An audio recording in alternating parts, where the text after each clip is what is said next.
Varanasi case में आए दिन कुछ ना कुछ नए खुलासे हो रहे हैं। इसके बावजूद वाराणसी केस पहेली बनता जा रहा है, क्योंकि अभी तक आरोपी पुलिस की गिरफ्त में आ ही नहीं पाया है।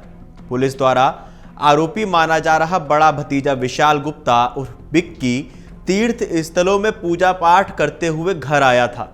पुलिस को विशाल के केदारनाथ, बद्रीनाथ और जम्बू जाने से संबंधित सबूत मिले हैं। दर्शन पूजन करने के बाद विशाल दीपावली से पहले घर आया था। हालांकि 5 नवंबर को हुई वारदात के बाद पुलिस अब तक ये पता नहीं लगा सकी है कि विशाल आखिरकार छिपा कहां है। भेलूपुर थाना इलाके के भदैनी निवासी राजेंद्र प्रसाद गुप्ता, उसकी पत्नी नीतू और 3 बच्चों नमनेंद्र, सुबेंद्र और गौरांगी का शव 5 नवंबर को उनके घर में मिला था। पांचों की गोली मारकर हत्या कर दी गई थी। वारदात के बाद से ही राजेंद्र के छोटे भाई कृष्णा का बड़ा बेटा विशाल लापता है। वहीं विशाल का छोटा भाई जुगनू पुलिस की निगरानी में है। विशाल की तलाश में पुलिस टीमें मुंबई, अहमदाबाद, बेंगलुरु, दिल्ली, तमिलनाडु तक गईं, लेकिन उसका कहीं पता नहीं लग सका।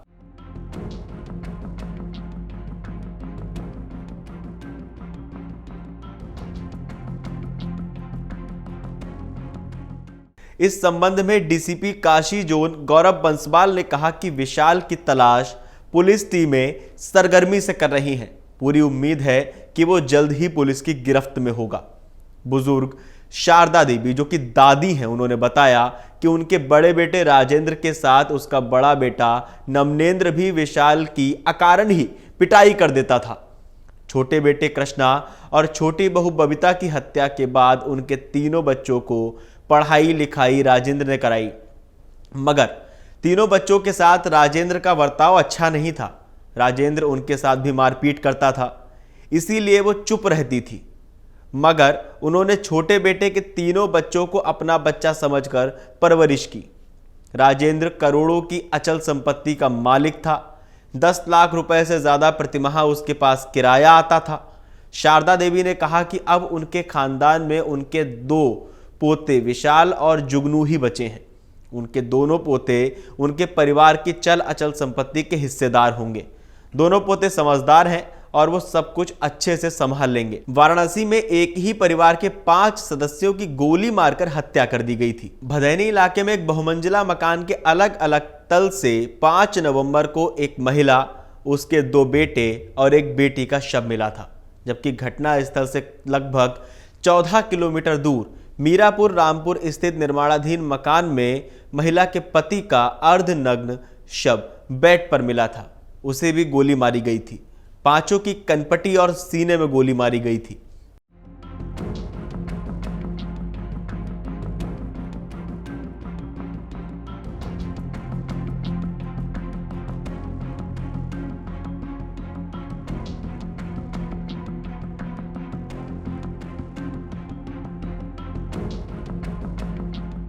दोनों ही घटनास्थल से मिले कारतूस के खोखे के आधार पर पुलिस दावा कर रही है कि पांचों लोगों की हत्या में 32 बोर की पिस्टल का इस्तेमाल किया गया है।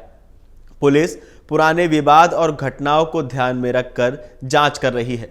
परिवार के मुखिया मृत राजेंद्र पर अपने पिता, छोटे भाई और उसकी पत्नी के साथ ही एक चौकीदार की हत्या का आरोप था। जानकारी के मुताबिक भदैनी पावर हाउस के सामने की गली में राजेंद्र गुप्ता का 5 मंजिला मकान है। मकान के अगले हिस्से की पहली, दूसरी और तीसरी मंजिल पर राजेंद्र का एक फ्लैट है, जबकि बाकी फ्लैट और उससे सटे टिन सेट में 40 किराएदार रहते हैं। राजेंद्र के साथ घर में मां शारदा देवी के अलावा उसकी दूसरी पत्नी नीतू, बेटे नमनेंद्र व सुबेंद्र और बेटी गौरांगी रहते थे। घटना की अगली सुबह घर की सफाई करने के लिए रीता देवी पहली मंजिल के फ्लैट पर पहुंची। दरवाजा खटखटाया, लेकिन अंदर से कोई आवाज नहीं आई। इस बीच रीता ने धक्का दिया तो दरवाजा खुल गया। अंदर जाने पर रीता ने देखा कि नीतू फर्श पर खून से लथपथ पड़ी हुई थी। वो भागकर दूसरी मंजिल पर स्थित फ्लैट में गई तो वहां एक कमरे में नमनेंद्र फर्श पर खून से लथपथ पड़ा था और गौरांगी एक कोने में मृत पड़ी थी। वहीं सुबेंद्र का शव बाथरूम में मिला। सूचना पाकर पुलिस पहुंची तो राजेंद्र घर पर नहीं था। राजेंद्र के मोबाइल नंबर को पुलिस ने सर्विलांस की मदद से ट्रैक करना शुरू किया तो उसकी लोकेशन मीरापुर रामपुर गांव में मिली। पुलिस वहां पहुंची तो निर्माणाधीन मकान के एक कमरे में मच्छरदानी लगे बिस्तर पर राजेंद्र मृत पड़ा हुआ था।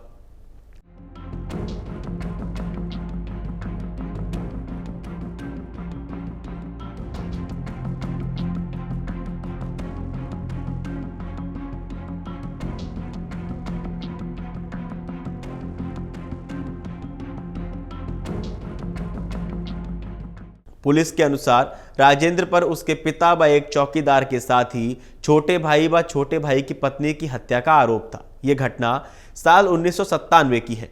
इसी आरोप में राजेंद्र जेल भी गया था। पुलिस के मुताबिक राजेंद्र ने 2 शादी की थी। इस पूरी खबर, इस पूरी वारदात को लेकर आपका क्या मानना है, आपको क्या लगता है, हमें कमेंट करके बताइए और देखते रहिए अमर उजाला। अगर आप ये वीडियो YouTube पर देख रहे हैं तो हमारे चैनल को सब्सक्राइब करें और बेल आइकन को दबाना ना भूलें। अगर आप Facebook पर ये वीडियो देख रहे हैं तो हमारे पेज को लाइक करें।